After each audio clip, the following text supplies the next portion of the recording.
Batas waktunya sudah mau habis, tapi ternyata masih ada teman-teman guru yang belum menyelesaikan perencanaan pengelolaan kinerja di ruang GTK. Untuk itu, bagi Bapak Ibu guru yang masih bertanya-tanya bagaimana cara menyusun perencanaan pengelolaan kinerja di ruang GTK, silakan simak video ini. Saya akan memberikan tutorial bagaimana caranya untuk bisa melakukan perencanaan pengelolaan kinerja di ruang GTK yang dahulunya kita kenal sebagai platform Merdeka Mengajar. Selamat menyaksikan. Ya, baik rekan-rekan guru, untuk memulai pengisian pengelolaan kinerja pada tahun 2025 ini, seperti biasa kita pastikan dulu bahwa komputer atau laptop kita sudah terkoneksi internet.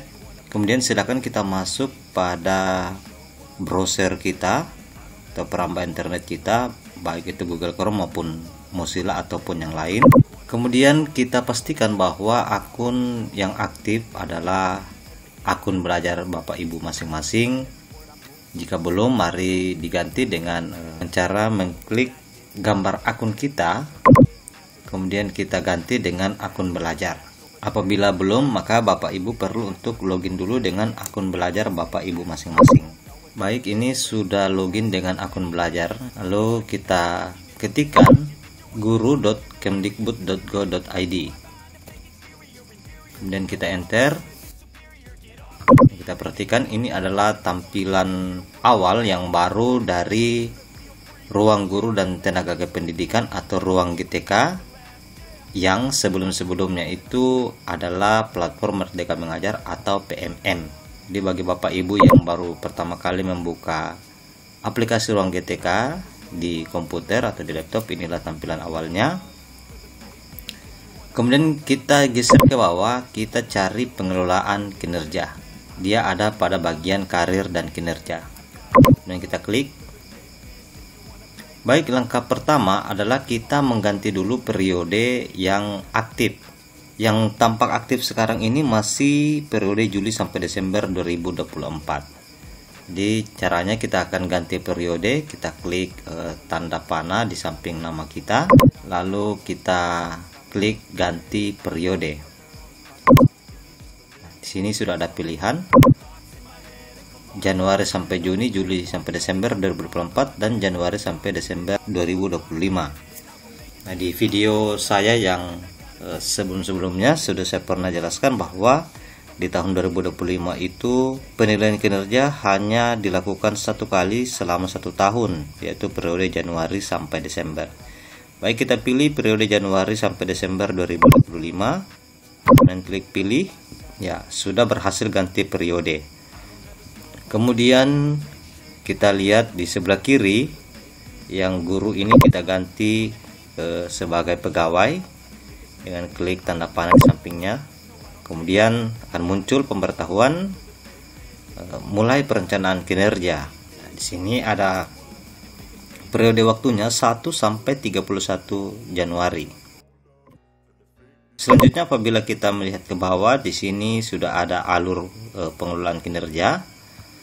Januari itu perencanaan dan persetujuan rencana, Februari sampai Desember persiapan praktik kinerja, pelaksanaan praktik kinerja atau observasi, lanjut ke pelaksanaan praktik kinerja tindak lanjutnya, kemudian penilaian dan penetapan predikat kinerja.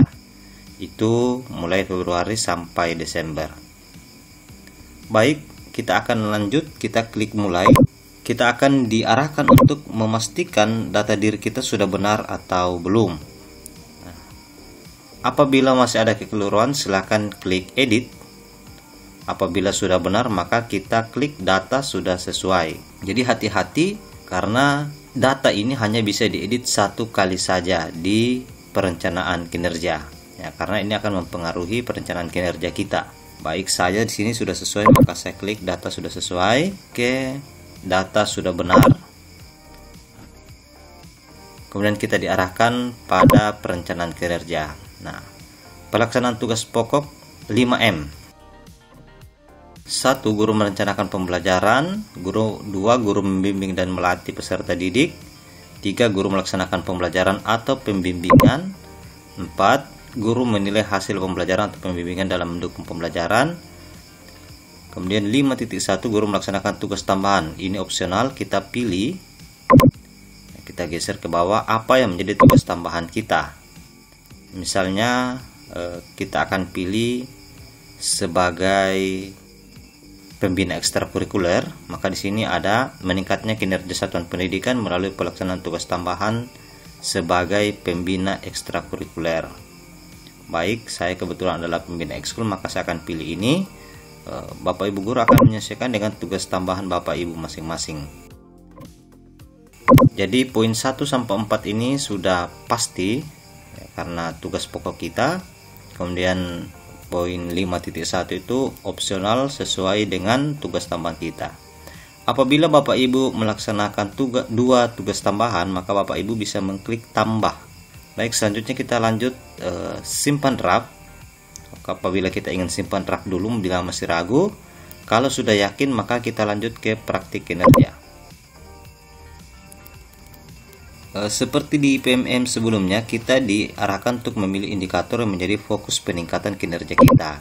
Nah, di sini juga disediakan rekomendasi berdasarkan rapor pendidikan satuan pendidikan kita yang terakhir. Apabila Bapak Ibu ingin melihat kembali, silahkan diklik rapor pendidikan Satdik Anda.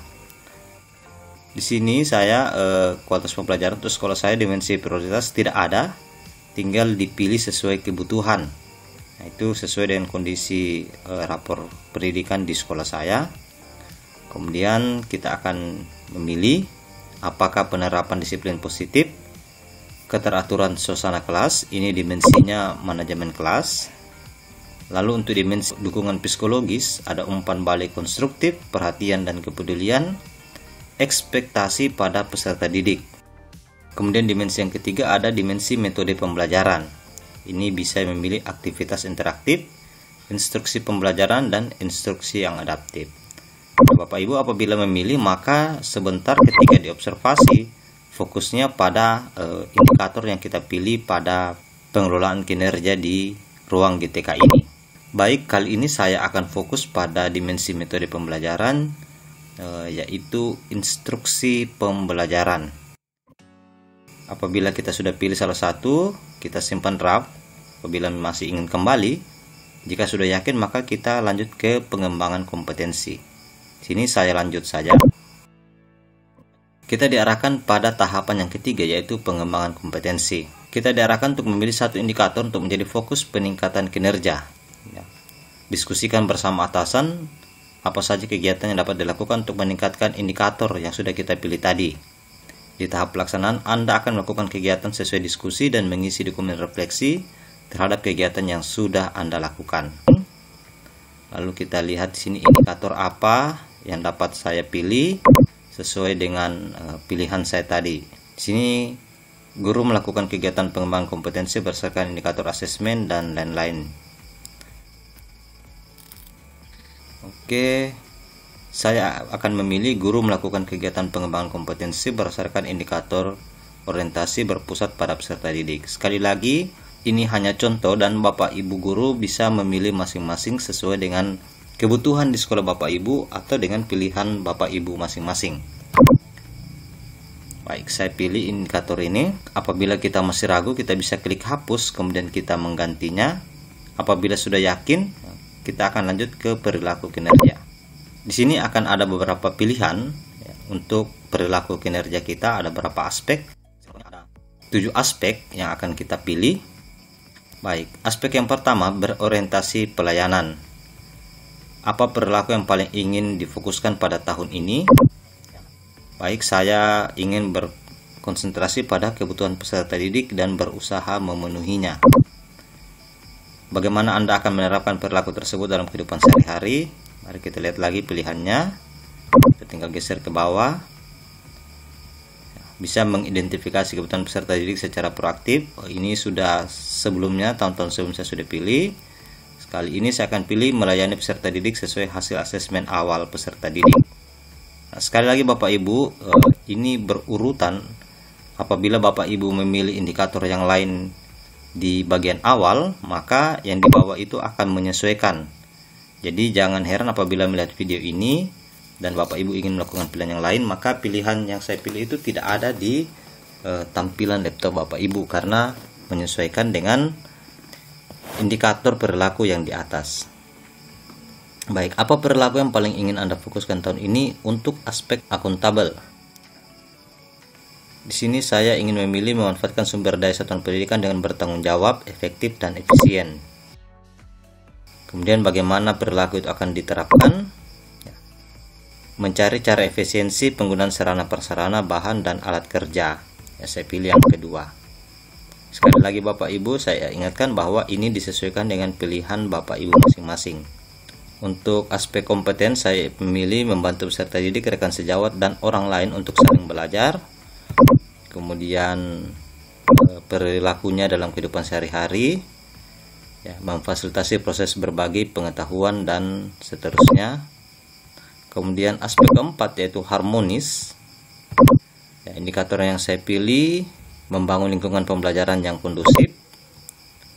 Kemudian perwujudan perilakunya, baik, saya pilih berinteraksi dengan rekan kerja, atasan, peserta didik, dan masyarakat atau dunia kerja dengan sopan dan menjunjung tinggi etika. Kemudian aspek yang kelima yaitu loyal, indikator perilakunya, baik, saya akan memilih menjaga nama baik satuan pendidikan, sesama guru, dan peserta didik dimanapun berada. Kemudian bagaimana Anda menerapkan perilaku tersebut? Saya akan memilih bersikap dan berperilaku melindungi nama baik serta citra satuan pendidikan. Kemudian aspek adaptif, ya, saya ingin terus berinovasi dan mengembangkan kreativitas. Lalu perwujudan perilakunya, ya, silakan Bapak Ibu memilih. Di sini saya ingin memanfaatkan teknologi informasi untuk mendukung pekerjaan. Kemudian yang ketujuh aspek kolaboratif, saya akan memilih menggerakkan pemanfaatan sumber daya satuan pendidikan untuk pencapaian visi dan misi satuan pendidikan. Kemudian perwujudan perilakunya, saya ingin mengoptimalkan sumber daya satuan pendidikan untuk mendukung pencapaian kinerja satuan pendidikan. Oke, kita bisa klik simpan draft apabila masih ragu. Kalau sudah yakin, maka kita lanjut ke rangkuman. Baik, ini adalah rangkuman dari setiap poin-poin indikator yang sudah kita pilih. Ya, seperti di video sebelumnya saya sudah jelaskan bahwa di pengelolaan kinerja tahun 2025 kita tidak akan mengupload lagi sertifikat pelatihan di pengelolaan kinerja, sehingga pada tahun ini tahun 2025 kita tinggal memilih indikator apa yang akan dinilai oleh atasan selama melaksanakan tugas 1 tahun di sekolah kita masing-masing. Apabila kita melihat rangkuman dan ada yang diragukan, kita bisa mengklik ubah untuk kembali memilih apa yang akan kita ganti. Apabila kita sudah yakin, maka kita klik lanjut ajukan. Di sini saya sudah yakin, maka saya klik lanjut ajukan. Oke, ada pertanyaan, ajukan perencanaan kinerja ke atasan. Baik, ajukan atau simpan draft. Ya, saya pilih ajukan. Jadi kalau Bapak Ibu memilih simpan draft, jangan lupa untuk kembali secepat mungkin untuk mengajukan rencana pengelolaan kinerja Bapak Ibu. Dengan demikian, maka perencanaan kinerja untuk pengelolaan kinerja tahun 2025 ini sudah selesai. Sangat simple, dan saya rasa Bapak Ibu juga bisa melakukannya dengan baik. Tinggal memilih indikator-indikator yang sesuai dengan kebutuhan sekolah atau sesuai dengan apa yang Bapak Ibu inginkan untuk dikembangkan di tahun 2025 ini. Demikianlah kita sudah selesai mengajukan rencana pengelolaan kinerja kita untuk tahun 2025. Apa yang kita lakukan tinggal menunggu persetujuan dari atasan atau dari kepala sekolah kita. Demikianlah video ini, kiranya video ini bermanfaat bagi Bapak Ibu guru untuk menyusun rencana di pengelolaan kinerja tahun 2025. Saya Edward Danuruso mengucapkan terima kasih dan mengingatkan bahwa channel ini masih membutuhkan dukungan dari Bapak Ibu sekalian. Maka jangan lupa klik subscribe, like, dan memberikan komentar yang bersifat positif. Jika masih ada pertanyaan, silakan diajukan di kolom komentar dari video ini. Sekian dan terima kasih.